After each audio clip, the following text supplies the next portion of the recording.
እንሰራለን ስንል ምንድነው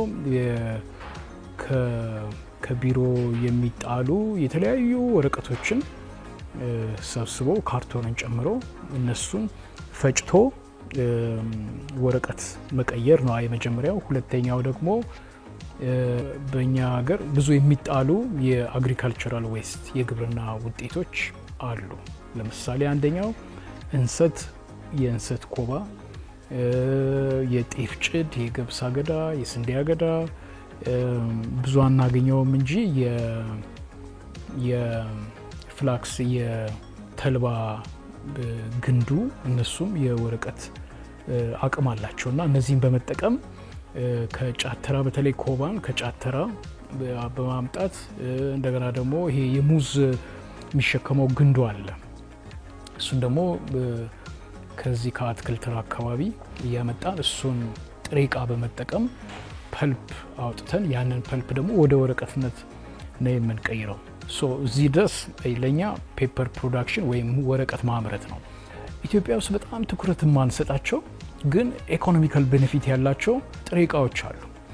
ለነሱ ጊዜ በመስጠት በደንብ በማሰብ ቀርቦ በማየት ይሄንን ነገር ምን አይነት ቴክኖሎጂ ጨምሬ ወደ አንድ ፕሮዳክት መቀየር ይችላልው የሚል ረጋ ብሎ የማሰብ አቅጣጫ የማየት ነገሩ ምን ይደርሳል ብሎ ማየት አይ ቲንክ እሱ በጣም ጠቃሚ ነው።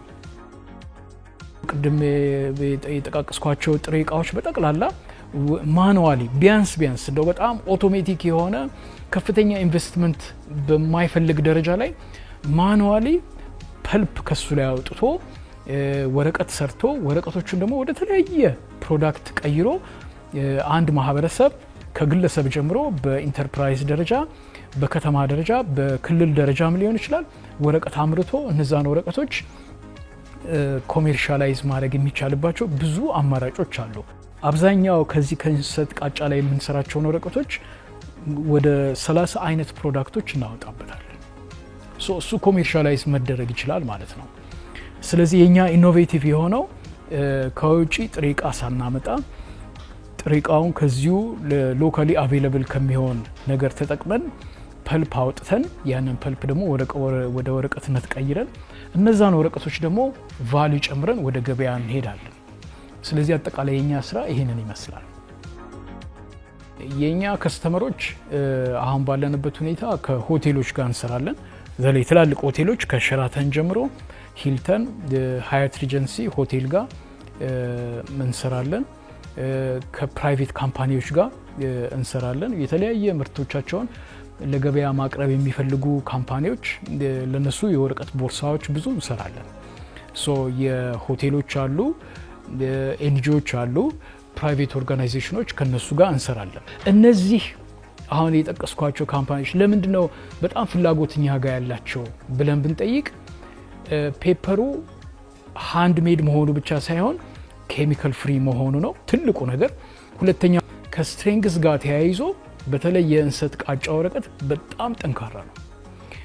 እንሰት በባህሪው በተፈጥሮ ይሄ ማጣበቅ ባህሪ ያለው በተፈጥሮ ስለዚህ ፋይበሩ እርስ በርስ ሲያያዝ በአንድ ጊዜ ምናልባት ይሄ ማከለኛ ሚድል ፔፐር ባግ ምንላቸው አሉ ከ8 ኪሎ እስከ 10 ኪሎ የመያዝ አቅም አለው።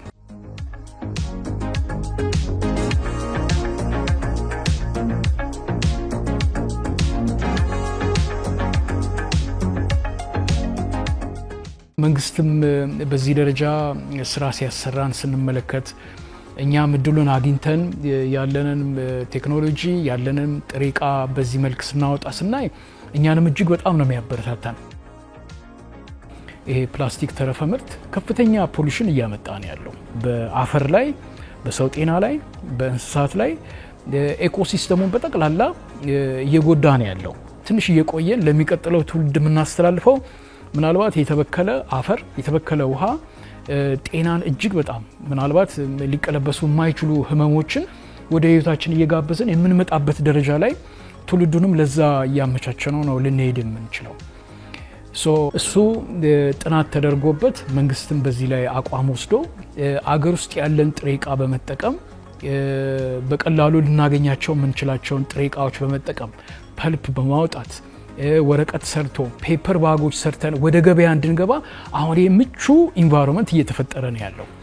ተመሳሳይ የሆኑ እንደኛ አይነት ኢንተርፕራይዞች በጣም ብዙ ወደ ገበያ ውስጥ መግባት አለባቸው። ዲግሬደብል የሆነ ስትሬንግዝ ያለው ቢያንስ ተጠቃሚው 4-5 ዙር እንኳን ፕሮዳክቱን የሚይዝበት ፔፐር ባጎች የግድ ያስፈልጋሉ።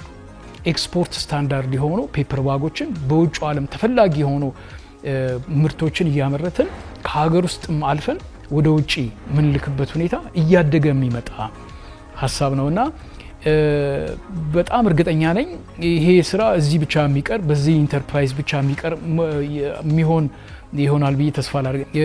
አሁን የምንሰራቸውን ስራዎች አብዛኛው ማኑዋል ነው፣ አውቶሜቲክ ወደ ማድረግ እየሄድን ያለ ነው።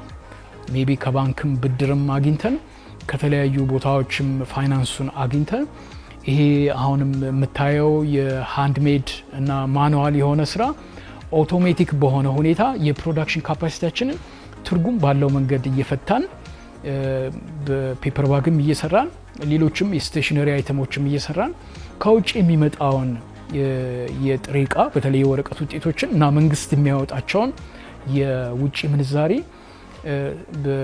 ምናልባት ትርጉም ባለው መንገድ ለመቀነስ ራዕይ ይዘን እየተንቀሳቀስን ያለ ነው።